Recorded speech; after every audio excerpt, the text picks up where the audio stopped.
오늘은 이제 우리가 에스라서를 함께 보시게 됩니다. 이전까지 우리들은 오늘 새벽까지입니다. 오늘 새벽까지는 역대하를 우리들이 함께 보셨습니다. 역대하의 핵심 내용은 39명의 그 북이스라엘과 남쪽 유다의 그 왕들이 이제 열심히 통치를 합니다. 하지만 결론은 나라의 그 운명은 바벨론이라고 하는 나라에 의하여서 이 멸망을 당하게 됩니다. 인간의 나라가 영원하지 않다라고 하는 사실을 우리들에게 그 오랜 동안의 역사를 통하여 가르쳐 줍니다. 신라, 고구려, 조선, 역사가 여러분 영원하지 않았던 것처럼 그 성경에 나와 있는 그 역사들도 영원하지 않았다라고 하는 겁니다. 왕가도 마찬가지였습니다. 39명의 왕이 있었지만은 저들의 왕가는 계속해서 여러분 오히려 끊어졌습니다. 9대의 왕가를 북이스라엘은 유지를 했지만 왕가는 계속해서 갈렸습니다. 새로운 왕이 등장하고 또 새로운 지도자들이 등장하고, 그렇지만은 그들이 백성들을 구원할 수 없었다라고 하는 겁니다. 오직 영원한 것은 하나님의 나라 하나뿐이고요, 우리들을 구원하실 수 있는 참된 목자는 오직 예수 그리스도 한 분이시라고 하는 사실입니다. 이것이 우리들에게 이제 이 역대하까지의 그 마지막까지의 내용입니다. 결국 이스라엘이라고 하는 나라는 남쪽, 북쪽 완전히 멸망당하여서 사라지게 됩니다. 그랬을 때 이어서 이제 오늘 성경은 뭐냐면 에스라서입니다. 그렇다면 하나님이 선택하신 그 백성, 또 하나님의 백성들을 복의 근원이 되겠다라고 하는 그 하나님의 약속, 그리고 하나님께서 다윗의 왕가가 영원하게 하리라 약속하여 주셨던 그 하나님의 축복들은 그러면은 취소가 된 것인가 라고 하는 것이 이 에스라서의 핵심 질문 중에 하나입니다. 여러분들이 이제 하나님 앞에 기도하고 우리들이 하나님의 말씀을 묵상하는데 하나님이 말씀으로 우리들에게 축복을 약속해 주셨습니다. 또 우리의 기도에 하나님이 응답해 주셨는데 오늘 그 응답이 현실적인 문제를 바라보면서 우리들에게 있어서 나는 응답받지 못한 거 아닌가? 하나님이 내게 약속하셨는데 정말로 하나님의 약속이 내 삶 속에, 우리의 가문에, 우리의 자녀들에게 정말 이루어질 것인가? 라고 하는 질문을 가질 수도 있을 겁니다. 지금 이스라엘 백성들이 그런 상태입니다. 왕가도 잃어버렸고 나라도 빼앗겼고, 그리고 그들의 삶은 70년 동안 지금 노예 생활을 이제 하고 있는 겁니다. 막 기대를 했던 거예요. 조금 있으면 회복되리라, 조금 있으면 회복되리라 생각을 했는데 그 고난의 시간이 무려 70년이 지나게 됩니다. 한 세대를 우리가 30년이라고 생각한다면 30년 한 세대가 지나가는 거예요. 두 세대가 지나갑니다. 70년이 되면서 그들은 어쩌면 포기했을런지도 모릅니다. 하나님이 정말 계신가? 이 문제에 대해서 에스라서가 우리들에게 응답하고 있다라고 하는 사실을 여러분 기억하시면서, 이 에스라서는 아주 짧습니다. 10장으로 되어 있습니다. 여러분들이 마음만 이렇게 딱 잡으시면은 우리들이 한 장당 4분씩을 계산한다면은 10장이니까 여러분 40분이면 이 에스라서를 앉은 자리에서 다 읽으실 수 있습니다. 그런 면에 있어서 오늘 이 말씀을 들으시고 그리고 나서는 집에서 여러분들이 한번 에스라서를 다 읽으시기 바랍니다. 이제부터 우리가 파워포인트를 통해서 한번 정리를 해가도록 하겠습니다. 에스라서 한번 파워포인트 질문입니다. 바벨론에 의한 이스라엘이 멸망 후 그랬습니다.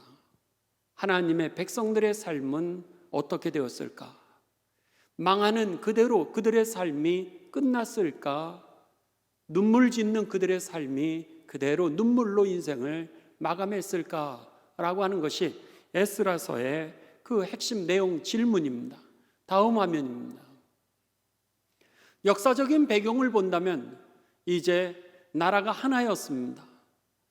대한민국이 이 북한과 남한으로 나눠지기 전에 하나였는데 우리가 나누어졌던 것처럼 북한은 쉽게 얘기하면 북이스라엘이라고 이름을 붙였습니다.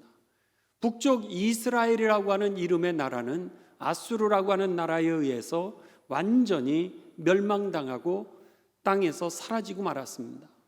그 이유는 아수르라고 하는 나라의 그 식민지 정책이 뭐였냐면 종족 자체를 완전히 말살시키는 거였습니다.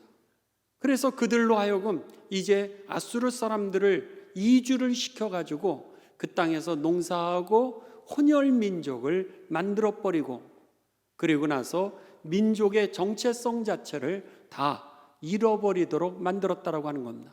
일명 중국에서는 문화 대혁명처럼 이름도 갈고 성도 갈고 사상도 모두 다 갈아버리는 것처럼 일본의 식민지 정책에 있어서 성도 갈아버리는 그런 식의 정책을 통하여서 이제 북쪽에 있었던 아수르 이스라엘이라고 하는 나라는 역사 속에서 사라지게 됩니다. 마지막 남쪽이 남았습니다. 그런데 남쪽도 바벨론이라고 하는 나라에 의해서 멸망당하게 되면서 그들이 저렇게 사진에 나와 있는 것처럼 포로가 되어서 바벨론으로 무려 70년 동안 그들이 이제 포로 노예가 되어서 생활을 하게 됩니다. 이들의 삶이 어떻게 되었을까 그랬을 때 이제 결론을 먼저 보시도록 하겠습니다. 다음번 화면입니다. 그런데 놀랍게도 이들이 이제 포로로 이 3차에 거쳐서 이 포로로 잡혀가는 겁니다. 기원전 605년에 여호야김이 왕으로 있었을 때에 첫 번째 바벨론에 의해 포로로 잡혀갑니다. 두 번째 기원전 597년 여호야긴이라고 하는 사람이 왕이었을 때 두 번째 포로로 이 바벨론에 잡혀갑니다. 그리고 주전 586년 587년경에 시드기야가 왕이 되었을 때에 이제 나라가 완전히 멸망당하면서 이 바벨론으로 3차 포로가 되어서 잡혀가게 됩니다. 자, 오늘 본문 여러분 전에 역대하 36장으로 갑니다. 포로가 되어가는 그 장면들을 한 줄씩 한 줄씩 이렇게 정리를 해놨습니다. 오늘 새벽에 말씀이긴 했지만 여러분 한번 보시기 바랍니다. 역대하 36장 4절입니다.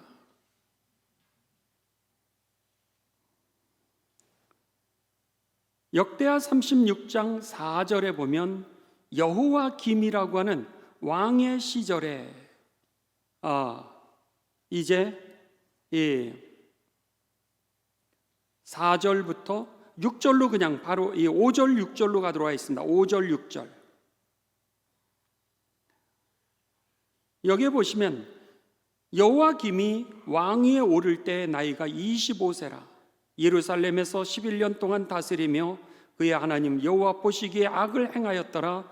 바벨론은 느부갓네살이 올라와서 그를 치고 그를 쇠사슬로 결박하고 바벨론으로 이제 잡아가고 느부갓네살이 또 여호와의 전 기구들을 바벨론으로 가져다가 바벨론에 있는 자기 신당에다가 두었더라. 이러면서 이들이 이제 여호야김 때 혹은 여호야긴 때 계속해서 그 유배를 데려가는 장면들이 나오게 됩니다. 이러한 사건들은 계속해서 이제 성경을 보시면 나오게 되는데 시드기야만 보도록 하겠습니다. 이 역대하 36장 11절입니다. 11절 시드기야가 왕위에 오를 때의 나이가 21세라 예루살렘에서 11년 동안 다스리니라. 그러면서 20절로 넘어갑니다. 20절 역대하 바로 앞이었죠. 그 에스라서 바로 앞장에 보시면은 20절 칼에서 살아남은 자를 그가 바벨론으로 잡아가매 무리가 거기서 갈대아 왕과 그의 자손의 노예가 되어 페르시아가 통치할 때까지 이르니라. 이에 토지가 안식하여 황폐하여 땅이 안식년을 누림과 같이 안식하여 70년을 지냈으니, 바벨론의 포로에 이렇게 왕들이 잡혀가게 되고 성전의 기물들이 뺏기게 되고, 그리고 계속해서 3차에 걸쳐서 이들이 포로가 되어서 바벨론으로 잡혀가게 됩니다. 그런데 잡혀가고 나서 하나님께서 그들을 약속하신 그대로 70년 후에 그들을 회복하기를 시작하십니다. 회복하시는데 어떻게 회복하시느냐? 잡혀간 그대로 3차에 걸쳐서 그들이 잡혀갔는데 회복도 3차에 걸쳐서 그들을 회복시키기를 시작하십니다. 그것이 바로 다음 화면입니다. 다음 화면에 보시면은 이제 3차에 걸쳐서 그들이 포로가 되어서 잡혀갔는데 놀랍게도 3차에 걸쳐서 그들의 포로가 그대로 귀환을 하기를 시작합니다. 그래서 화면에 보시는 것처럼 1차 포로 귀환이 이루어지게 되는데, 바벨론에 의하여서 포로를 시작되은 지 70년 만에 538년에 605년에 이제 그들이 포로가 되어서 갔는데 이제는 그들이 돌아오기를 시작합니다. 538년 70년 만에 이 그룹이라고 되어 있는데 잘못 기록했습니다. 스룹바벨이라고 하는 그런 지도자들을 중심으로 해서 고레스 대왕 때에 그들이 회복하기를 시작합니다. 그리고 두 번째는 이 기원전 458년입니다. 1차 포로로 이제 귀환한 이후에 80년이 지나게 되면서 이들은 또다시 2차 포로들이 귀환을 하게 됩니다. 이때는 에스라의 이 지도를 따라서 귀환을 하게 되는데, 그 당시의 왕은 아닥사스다 왕 7년째 되는 해에 그들이 귀국을 하게 됩니다. 그리고 나서 3차로 또다시 바벨론에서 포로들이 귀환하게 되는데, 기원전 444년에 이제 조금 있으면 14년 후입니다. 2차 포로 귀환이 있으니 14년 후에 느헤미야를 중심으로 해가지고 이제 아닥사스다 왕 20년 차에 그들이 본국으로 다 귀환을 하게 되면서 이스라엘이라고 하는 나라가 회복되기를 시작합니다. 이것이 바로 이제 에스라서, 이 느헤미야서 계속해서 우리들에게 보여주는 하나님의 약속의 성취라고 하는 겁니다. 무슨 약속의 성취죠? 그들이 죄를 졌을 때 느헤미야를 통하여서 하나님은 뭐라 그러셨냐면 70년 너희의 죄에 대해서 70년 동안 그 죄값을 물으리라 그랬습니다. 거짓 선지자들은 그렇지 않다라 그랬습니다. 금방 회복될 거라고 사람들을 위로했는데, 오히려 느헤미야는 뭐라 그랬냐면, 예레미야 선지자는 뭐라고 예언을 했냐면, 너희들의 죄로 인하여서 하나님이 너희를 심판하시는데 70년 걸릴 거라는 거예요. 그러니 바벨론에서 하루하루 기다리다가 지쳐 죽지 말고 하나님의 심판을 갖다가 오히려 받아들이라는 거예요. 그리고 나서 그 하나님의 심판이 회복되는 날을 기다리면서 거기서 오늘 끝까지 살아남으라고 그렇게 가르쳐 줍니다. 그래서 집을 지라는 거예요. 결혼하라는 거예요. 지금은 어렵지만은 하나님의 약속은 반드시 심판도 그대로 이루어졌던 것처럼 구원과 회복도 하나님의 약속대로 그대로 이루어질 터이니 하나님의 언약을 믿고 거기에서 살아남으라는 거예요. 그랬는데 놀랍게도 예레미야 선지자를 통하여서 예언하셨던 그 하나님의 말씀 그대로 정말로 바벨론의 포로 생활은 70년을 갔고요. 그리고 거기에서 살아남은 자들이 본국으로 돌아와 민족을 다시 일으키게 되었던 것이죠. 이게 바로 남은 자라고 하는 겁니다. 바라기는 이 시대에 저와 여러분이 남은 자가 되어서 하나님의 나라를 다시 일으킬 수 있는 축복의 통로가 되시기를 주님의 이름으로 축원합니다. 살아남는 게 이렇게 중요하다는 거예요. 내가 세상을 기대하면서 살면 좌절하고 절망하고 실망하고 그리고 우울증에 갇힐 수밖에 없는데, 하나님을 믿고 여러분 우리가 살아남을 때, 하나님의 약속을 붙들고 살아남을 때, 그들을 통하여서 하나님은 하나님의 뜻을 성취할 뿐만 아니라 다시 회복시킨다라고 하는 사실이죠. 바로 저와 여러분에게 주시는 메시지인 줄 믿습니다. 이 시대 어떠한 상황 가운데 속에서도 여러분 살아남는 그리스도인이 되시길 주님의 이름으로 축원합니다. 자, 다음 번호 화면입니다. 다음 번호 화면은 이제 3차에 걸쳐서 저들이 이제 귀환을 하게 됩니다. 저기 보시죠. 바벨론으로부터 저들이 1차 귀환을 하게 되면서 수룹바벨이라고 하는 사람이 지도자가 되어서 저들을 이제 인도해 오고요.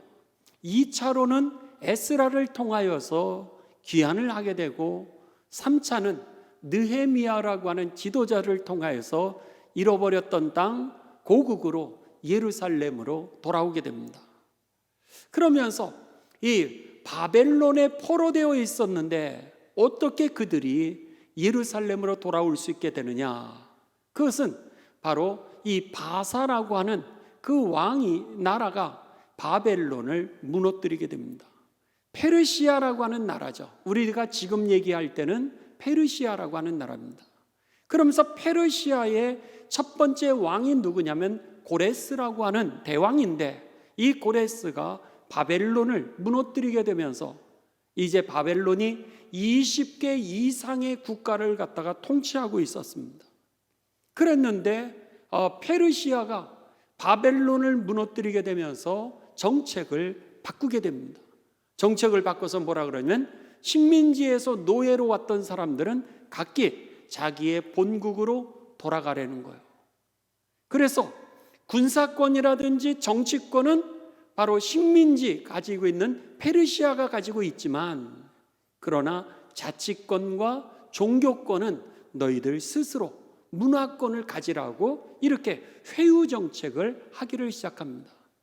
이렇게 되면서 갑작스럽게 70년이 되었을 때에, 포로 생활 70년이 되었을 때 이스라엘 사람들은 자기의 자력으로는 독립할 수 있는 능력이 없었는데, 놀랍게도 다른 데서 공급이 주어지게 되면서 바벨론이 무너지고 그들이 나라를 되찾게 되었던 거죠. 그러면서 저렇게 1차, 2차, 3차에 걸쳐서 회복을 하게, 나라로 돌아오기를 시작합니다. 다음 화면입니다. 이렇게 되면서 여러분, 저들이 이제 저 황무지의 땅을 거쳐가지고 마치 6.25가 연상되지 않습니까? 6.25 때 보따리를 싸가지고 이제 피난을 가는 것처럼 저들도 70년의 그 노예 생활에서 이제는 본국으로 돌아가는데, 그동안 살아남으면서 자녀들 낳고 결혼했던 가정들, 그 다음에 집기들을 갖다가 다 가지고서 돌아가라고 명령을 하니까 저렇게 모든 것을 짊어지고 이제 그 먼 길을 그들이 고국으로 돌아오게 됩니다. 다음 화면입니다. 이렇게 되면서 이 1차 귀환하게 했던 수룹바벨 총독을 통해서는 성전이 재건됩니다. 잃어버렸던 그 예루살렘 성전, 솔로몬이 처음으로 지었던 그 예루살렘 성전을 다시 복원하게 됩니다. 그 다음에 2차로 귀환했던 2차 귀환자들, 그 지도자였던 에스라를 중심으로 해서 그들의 신앙이 다시 재건되기를 시작합니다. 예배가 회복되기를 시작하면서 신앙이 다시 회복되어지기를 시작합니다. 여러분, 오늘 이 말씀처럼 제단이 회복되어지면, 예배가 회복되어지면 우리들의 믿음도 회복되어지는 겁니다. 어려울 때 주님 앞에 나와 예배하는 가운데 우리들의 믿음의 회복도 함께 이루어지게 되시길 주님의 이름으로 축원합니다. 그런데 우리들에게 어려움이 올 때, 시험이 먼저 오면은 무슨 일이 생기게 되느냐? 성전을 가기를 싫어한다라고 하는 겁니다. 예배가 끊어진다라고 하는 거죠. 예배가 끊어지니까 신기하게도 신앙이 무너지게 되는 겁니다. 그러니까는 그 순서를 잘 보시기 바랍니다. 여러분이 어려울 때, 여러분에게 마귀가 시험을 줄 때는 오늘 여러분의 예배가 끊어지게 된다라고 하는 거. 그러니까 반대로 하셔야 됩니다. 영적인 돌파가 이루어지려면 여러분에게 시험이 올 때라든지 여러분의 환난과 어려움이 다가올 때는 오히려 성전으로 나오셔야 됩니다. 그래서 하나님 앞에 엎드리고 하나님 앞에 엎드려 기도할 뿐만 아니라 예배를 올려드리기 시작했을 때에 비로소 우리의 신앙이 다시 일어나서 영적 돌파할 수 있는 능력이 생기게 되는 거죠. 그런 면에 있어서 오늘 여기에서 보시면은 제일 먼저 1차로 귀환했던 포로민들이 했던 일은 뭐냐면 성전에 예배를 드릴 수 있는 제단을 먼저 회복했다라고 하는 겁니다. 그리고 나서 2차로 이제 에스라가 지도자가 되어서 돌아왔을 때는 그 제단이 회복되면서 신앙이 회복되게 되었다라고 하는 겁니다. 그 다음에 세 번째는 화면에 보시는 것처럼 3차 귀환 때는 누가 지도자로 오게 되냐면 느헤미야가 지도자가 되어서 돌아오지 않습니까? 그렇게 되면서 성벽을 갖다가 이제 재건하게 되고 이 무너졌던 성벽을 재건하면서 그들의 삶이 보호되기를 시작하게 되는 겁니다. 예배가 회복되어지면 믿음이 회복되어지고 믿음이 회복되어지면 삶이 회복되는 역사가 저와 여러분의 믿음의 결론이 되시기를 주님의 이름으로 축원합니다. 자, 이제는 구체적으로 에스라서를 좀 보도록 하겠습니다. 먼저 에스라서는 10장으로 되어 있다고 그랬습니다. 다음 화면을 이제 보여주시면은요, 하나 넘겨주시기 바랍니다. 에스라서의 내용입니다. 그 전에요. 그 앞으로 가서 에스라서는 10장으로 되어 있다고 그랬습니다. 10장으로 되어 있는데 1장부터 6장까지는 이제 1차 포로 귀환을 하면서 1차 포로 귀환했던 사람들이 성전을 재건하는 일들을 하는 것이고요. 그 다음에 7장부터 10장까지는 2차 포로들이 이제 귀환을 하게 되면서 2차 포로 귀환이 이루어지게 되면서 에스라를 통하여서 신앙이 재건되는 데까지가 에스라서의 내용입니다. 그 다음에 느헤미야로 넘어갔을 때 이제 느헤미야를 통해서 3차 회복한 사람들이 그 성벽을 재건하면서 삶이 회복되는 말씀들이 다음번 느헤미야의 내용이었던 겁니다. 자, 그런 면에 있어서 이제 내용을 좀 세밀하게 우리들이 보시도록 하겠습니다. 자, 다음번 화면입니다. 내용 세밀하게 보기 일부 성전을 재건하는 그 말씀들입니다.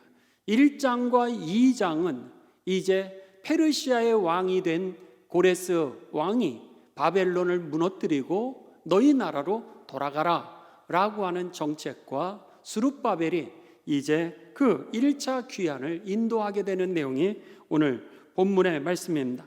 자, 1장으로 갑니다. 에스라서. 이제부터 이 성경을 하나씩 읽도록 하겠습니다.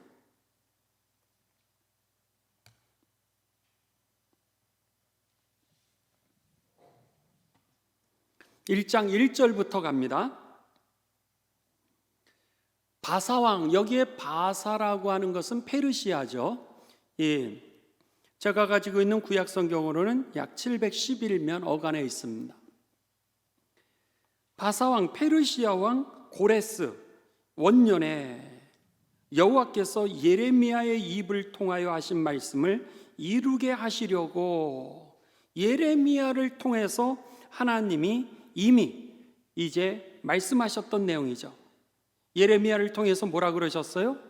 예레미야서 25장 11절에서 12절에 보면 아까 말씀드린 것처럼 70년 동안 너희가 포로가 되리라, 죄에 대해서 하나님이 너희를 심판하시리라 라고 했던 그 예언이죠. 그랬는데 여기에 보면 예레미야의 입을 통하여 하신 말씀을 이루게 하시려고 페르시아 왕 고레스의 마음을 감동시키심에 그가 온 나라에 공포도 하고 조서도 내려 이르되 페르시아 왕 고레스는 말하노니 하늘의 하나님 여호와께서 세상 모든 나라를 내게 주셨고 나에게 명령하사 유다 예루살렘의 성전을 건축하라 하셨나니 이스라엘의 하나님은 참신이시라. 페르시아 왕이 여러분 지금 내가 이 바벨론을 무너뜨리고 큰 제국의 대왕이 될 수 있었던 게 누구로 인한 은혜라고요? 하나님이 하셨다라고 이렇게 고백을 하는 겁니다. 그러니까는 지금 70년 만에 이스라엘 백성들이 고국으로 돌아오는 이 사건은요, 역사가 바뀌어서 그렇게 된 것이 아니라는 거예요. 환경이 바뀌어서 그들이 회복되어진 것이 아니라 이것은 하나님의 처음부터의 계획하심이었다라고 하는 거죠. 하나님의 약속, 하나님의 말씀이 그대로 성취된 사건이 바로 이스라엘이라고 하는 나라가 다시 회복되는 사건이었음을 오늘 이 고레스가 자기의 칙령을 통하여서 이해할 수 없는 일입니다. 그런데 그 칙령에다가 반포하기를 하나님이 이스라엘의 하나님은 참신이시라. 하나님이 내게 명령하셨으니 너희는 너희의 고국으로 돌아가서 하나님께 예배를 드릴지어다. 지금 이러고 있는 겁니다. 얼마나 놀라운 일인지 모릅니다. 3절 계속해서 우리들이 보게 됩니다. 이스라엘의 하나님은 참신이시라. 너희 중에 그의 백성된 자는 다 유다 예루살렘으로 올라가서 이스라엘의 하나님 여호와의 성전을 건축하라. 그는 예루살렘에 계신 하나님이시니라. 그 남아있는 백성이 어느 곳에 머물러 살든지 그곳 사람들이 마땅히 은과 금과 그 밖의 물건과 짐승으로 도와주고 그 외에도 예루살렘에 세울 하나님의 성전을 위하여 예물을 기쁘게 드릴지니라 하였더라. 그러면서 이 고레스 대왕이 오히려 이스라엘 백성들이 고국으로 돌아가서 성전을 지을 수 있도록 그렇게 도와주라고 명령을 내리게 됩니다. 그러면서 이제 그 사람들, 이스라엘 백성들, 살아남은 자들이, 그들이 남은 자들이죠. 남은 자들이 이제 그 땅을 떠나게 되면서 여러 가지 기물들을 가지고 떠나가게 됩니다. 그런데 더 놀라운 사실은요, 오늘 그들이 돌아가서 이제 성전을, 예루살렘 성전을 재건하게 되는데, 재건할 때 성전의 기물, 바벨론이 이제 나라를 멸망시키면서 금, 은, 모든 성전의 기물들을 다 가지고 갔는데, 이 고레스 왕이요, 본국으로 돌아가게 할 뿐만 아니라 그 성전의 기물들을 다 돌려주게 됩니다. 그래서 성전 있었던 원래 그대로 그 성전의 기물들을 다 가지고 돌아오게 되죠. 그게 바로 7절부터입니다. 1장 에스라서 1장 7절. 고레스 왕이 또 여호와의 성전 그릇을 꺼내니 옛적에 느부갓네살이 예루살렘에서 옮겨다가 자기의 신들의 신당에 두었던 것이라. 바사왕 고레스가 창고지기 미드르닷에게 명령하여 그 그릇들을 꺼내어 세워서 유다 총독 세스바살에게 넘겨주고, 그 수는 금 접시가 30개요 은 접시가 1000개요 칼이 29개요 금 대접이 30개요 그보다 못한 은 대접이 410개요 그 밖에 그릇이 1000개이니 금은 그릇이 모두 400개라. 사로잡힌 자를 바벨론에서 예루살렘으로 데리고 갈 때 세스바살이 그 그릇들을 다 가지고 갔더라. 이래서 모든 성전의 기물들을 다 돌려줘서 그를 가지고서 이제 나라로 돌아오게 합니다. 그러면서 2장에는요, 2장에는 귀향자의 명단이 나오게 됩니다. 그래서는 여기 보시면 2장 1절로 갑니다. 옛적에 바벨론은 느부갓네살에게 사로잡혀 바벨론으로 갔던 자들의 자손 중에서 노임을 받고 예루살렘과 유다도로 돌아와 각자의 성읍으로 돌아간 자, 곧 수룹바벨과 예수아와 느헤미야와 스라야와 르엘라야와 모르드게와 빌산과 미스발과 비그웨와 르흠과 바나 등과 함께 나온 이스라엘 백성의 명수가 이러하니 바로스 자손이 2172명이요 스바다 자손이 372명이요 아라 자손이 775명이요 이러면서 계속해서 쫙 하고 나오게 됩니다. 여기에서 이 말씀을 통하여서 우리들이 알게 되는 건 무려 49,897명이 이제 이 명단에 돌아오는 사람의 명단에 나오게 됩니다. 이게 2장의 말씀입니다. 왜 이 귀향하는 사람들의 명단을 적었을까? 이것은 역사적인 사실이라고 하는 얘기를 하고 싶었던 거예요. 뿐만 아니라 두 번째는 오늘 이 사람들의 그 이름들을 갖다가 계보를 갖다가 다 하는 것은 뭐냐면 오늘 솔로몬 성전을 건축했을 때 하나님의 백성들이 12지파이지 않았습니까? 그랬던 그 족속들이 다 회복되는 것을 갖다가 알려주는, 그래서 예루살렘 성전의 회복이라고 하는 것이 완전히 새로운 사람들을 통하여서 그 성전을 회복한다는 게 아니라 하나님이 약속했던 그 자손들에게 그 축복을 되돌려 주는 것, 다시 회복시켜 주시는 하나님이심을 이 말씀을 통해서 우리들에게 가르쳐 주셨다라고 하는 겁니다. 그렇습니다. 오늘 하나님께서는 이 사건들을 통하여서 하나님이 약속하신 그 축복이 다시 회복되도록 그렇게 하셨던 것이죠. 그렇기 때문에 오늘 이 예루살렘으로의 귀환의 문제는 단순한 민족의 해방의 문제가 아니라 오늘 이스라엘 백성들을 다시 회복시키시는, 마치 출애굽이 이스라엘 민족을 일으키셨던 하나님의 복이었던 것처럼 이 바벨론의 이 회복 사건들은 제2의 출애굽으로 하나님의 백성을 다시 회복시키는 사건이었던 것입니다. 여러분, 그런 면에 있어서 오늘 우리들에게 주시는 하나님의 귀한 메시지를 기억하셔야 되는데, 하나는 뭐냐면 언약을 지키시는 하나님이라고 하는 사실. 그 다음에 두 번째는 회복을 시키시는, 인생을 회복시키시는 분이 바로 하나님이라고 하는 사실. 그리고 세 번째로는 그 회복시킨 사람들을 통하여서 세상을 변화시키는 분이 하나님이라고 하는 사실입니다. 바라기는 저와 여러분이 회복될 뿐만 아니라 회복된 우리를 통해서 여러분의 가정을 변화시키시고 사회를 변화시키고 세상을 변화시키는 축복의 통로가 되시기를 주님의 이름으로 축원합니다. 이 살아남은 이들을 통하여서 예루살렘 성전이 회복되면서요, 나라가 회복되었던 겁니다. 이것이 바로 에스라서가 이제 우리들에게 주시는 말씀이었던 거죠.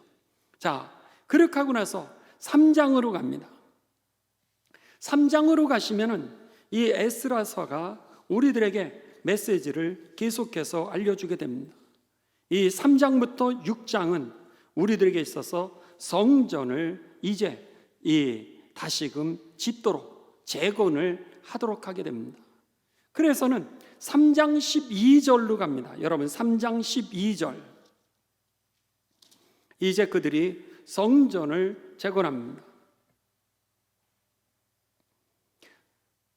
먼저 성전의 제단을 재건하면서 12절, 13절 우리 다 같이 봉독하도록 하겠습니다. 에스라서 우리 3장 12절, 13절입니다. 시작. 제사장들과 레위 사람들과 나이 많은 족장들은 첫 성전을 보았으므로 이제 이 성전의 기초가 놓임을 보고 대성통곡하였으나 여러 사람은 기쁨으로 크게 함성을 지르니 백성이 크게 외치는 소리가 멀리 들으므로 즐거이 부르는 소리와 통곡하는 소리를 백성들이 분간하지 못하였더라. 아멘. 이게 무슨 얘기예요? 이제 돌아왔어요. 돌아와서 그 성전의 제단을 그들이 이제 수축하게 됩니다. 성전의 제단이 수축되면서 그들이 너무나 감격했던 거예요. 제가 이제 이 군목으로 장교 훈련을 받았습니다. 이제 이 신부님들, 스님들, 그 다음에 목사님들, 이렇게 해서 스님들을 뭐라고 부르냐면 법사라고 이렇게 부릅니다. 그래서 신부님들과 법사님들과 목사님들이 이제 같이 그 군종 장교라 그래서 특수훈련들을 이제 받게 됩니다. 그랬는데 다들 종교인임에도 불구하고 4주 동안 특수훈련을 받는 동안 교회와 절과 성당을 못 가게 하는 거예요. 그리고 나서 외지로 나가서 계속해서 훈련을 받는 겁니다. 얼마나 영적으로 갈급한지 몰라요. 예배를 드리고 싶고 막 어떻게 해서든지 교회를 가고 싶은데 밖에서 훈련을 받고 있으니까는 예배를 드릴 수 없는 겁니다. 그리고 나서 4주 훈련이 끝났습니다. 4주 훈련이 끝나고 이제 주일이 됐어요. 주일이 돼서 산을 넘고 이제 그 교회에 있는 데까지 가는 겁니다. 가는데요, 아직은 십자가가 안 보이는 거예요. 근데 가는 것만 해도 너무나도 기쁜데 언덕을 몇 개를 넘으니까 갑자기 십자가가 보이는 거예요. 언덕에 교회의 모습도 안 보이고 그냥 십자가만 보이는데 여기서부터 배에서부터 막 끓어오른 감격이라고 하는 거를 여러분 막을 길이 없더라고요. 십자가가 조금씩 보이는 데서부터 막 울기를 시작하고 그리고 나서 예배당에 도착했습니다. 그리고 나서 예배당에 가서 여러분들이 지금 앉아 계시는 것처럼 거기에 딱 앉았는데요, 아이고 마 정말 처음부터 끝까지 찬송을 할 수가 없는 거예요. 하나님의 말씀을 듣기도 전에 그냥 음악만 봐도, 이 십자가만 봐도 막 배 밑에서부터 막 끓어오르는 거예요. 통곡이 나는 겁니다. 지금 이 에스라서의 3장 12절 13절은 돌아온 그들이 제일 먼저 했던 것이 성전의 제단을 수축했던 겁니다.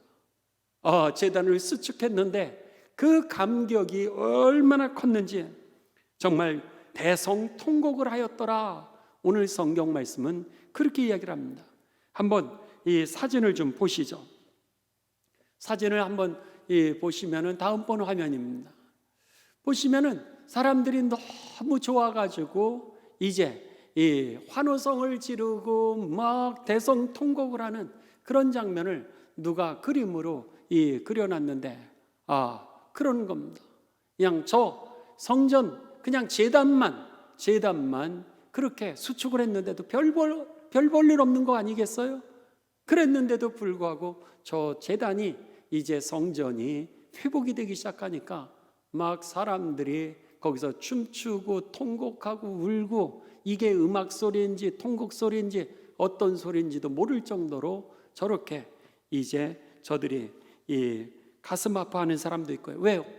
그 화려했던 성전을 아직은 다 회복한 건 아니니까 이제서 그 제단 하나 회복된 모습을 보면서 실망해서 우는 사람도 있을 수 있고 정말 통곡하는 사람들도 있을 수 있는데 그럼에도 불구하고 너무나도 기뻐서 저들이 이제 외쳐 부르는 그런 이 모습이라고 하는 겁니다. 그리고 나서 마지막으로 오늘은 여기까지만 할 텐데요, 6장 19절로 갑니다. 6장 19절 그러면서 첫 예배를 드리게 됩니다. 이것이 이 6월절 첫 예배입니다. 6장 19절부터 갑니다.